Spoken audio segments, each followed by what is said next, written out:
Let's learn how to squat. I am Adriana, a physiotherapist, and I'm here to teach you how to squat. Now, squatting is a great exercise to know how to do because it is very functional.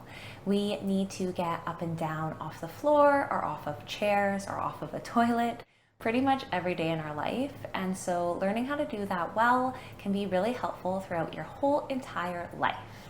So let's jump into it. Let's learn how to squat. When we're learning how to squat, we want to think about a couple different things. One, we want to think about what our feet are doing. Two, we want to think about what our hips are doing. And three, we want to think about what the rest of our body is doing. So let's start with the feet first. I'm going to turn sideways so it's a little bit easier to see. When you squat, you want to make sure that your weight is even throughout the entire foot. So one common thing that happens is that when people go to squat and move back, they lift their toes up and put all their weight into their heels. Ideally, when we're squatting, we are putting the pressure evenly throughout the entire foot. The second thing to think about is the upper body. Now, when we squat, we want to make sure that the upper body is staying quite upright. Of course, as you bring your hips backwards, your upper body will bend a little bit, but ideally, we don't want to see the upper body completely falling forward. So we do want to use a little bit of strength to keep the head, the chest, and the pelvis aligned. And then the last thing we want to think about as we squat is what our hips are doing. So when we think about a squat, we want to think about bringing our hips backwards as if you are sitting down into a chair. So if you would like, you could even put a chair behind you and go back into a chair if that feels easier for you.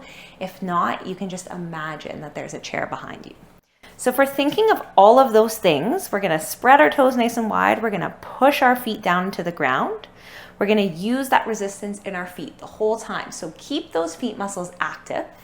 We're going to keep the upper body somewhat upright. And then we're going to think about sitting back into a chair behind us. As you can see, my upper body stays quite upright. My feet stay grounded. The arms could either go in front of you.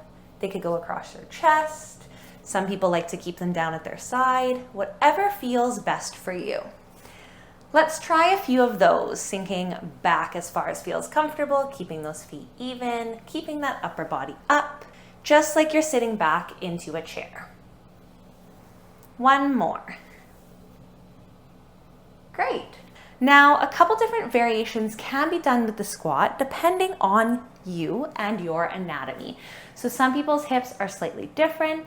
They might want to have their legs a little bit wider. That might feel a little bit better. Some people like their toes pointed out a little bit. So that's another option as you squat. You could always do those things, have the toes pointed out or have the feet a little bit wider. Some people find it a little bit easier to go deeper if that's the case. And there's absolutely nothing wrong with that.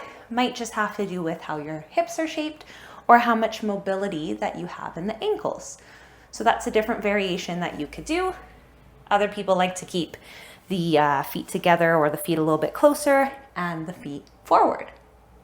So there you have it. That is how you squat. I hope that was helpful for you, and I will see you next time.